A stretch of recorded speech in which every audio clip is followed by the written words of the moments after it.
గుంటూరు జిల్లా తాడేపల్లి నగరపాలక సంస్థ ఆధ్వర్యంలో 11వ అంతర్జాతీయ యోగా దినోత్సవం జరిగింది. ఈ కార్యక్రమంలో విద్యార్థులు, నగర పౌరులు, ఉద్యోగులు పాల్గొని యోగాంధ్ర కార్యక్రమాన్ని విజయవంతం చేశారు. కార్పొరేషన్ పరిధిలోని 265 ప్రాంతాల్లో 1,17,000 మంది యోగా కార్యక్రమంలో పాల్గొన్నారని ఎంటీఎంసీ కమిషనర్ అలీం బాషా తెలిపారు. ప్రతి ఒక్కరూ జీవితంలో యోగాన్ని సాధన చేసి ఆరోగ్యంగా, ఉల్లాసంగా ఉండాలని సూచించారు. యోగా కార్యక్రమానికి సహకరించిన అధికారులు, ఉద్యోగులకు అలీం బాషా ధన్యవాదాలు చెప్పారు. ఈ కార్యక్రమంలో టీడీపీ నాయకులు ధనుంజయరావు, యోగా గురువు రాధాకృష్ణలు పాల్గొని ప్రసంగించారు. మనం గత 21 నుంచి ఈ నెల 21 వరకు కూడా మరి యోగా మాసోత్సవాలు చేసుకున్నాం.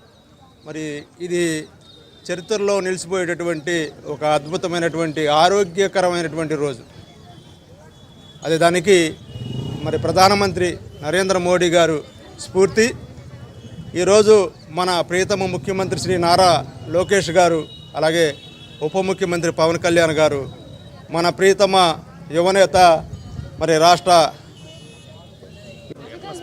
ఇది ఆంధ్రప్రదేశ్ చరిత్రలో ఒక రాధాకృష్ణ యోగా సేవా కేంద్రం మంగళగిరి అండి. నా పేరు పట్టమట రాధాకృష్ణ. 30 సంవత్సరాల పై నుండి మంచి సంకల్పంతో ప్రజలందరికీ యోగ శిక్షణ ఇచ్చి తద్వారా సంపూర్ణ ఆరోగ్యవంతం ఉండాలనేటువంటి సంకల్ప భావంతో 30 సంవత్సరాల పై నుంచి మనం శిక్షణ ఇస్తున్నామండి గుంటూరు జిల్లా, కృష్ణా జిల్లా గ్రామ పట్టణాలలో. అయితే మన మోడీ గారు 11 సంవత్సరాల నుంచి 177 దేశాల వాళ్ళ యొక్క సహకారంతో ప్రపంచ యోగా దినోత్సవాన్ని నామకరణం చేసి ఘనముగా చేస్తూ ఉన్నాం.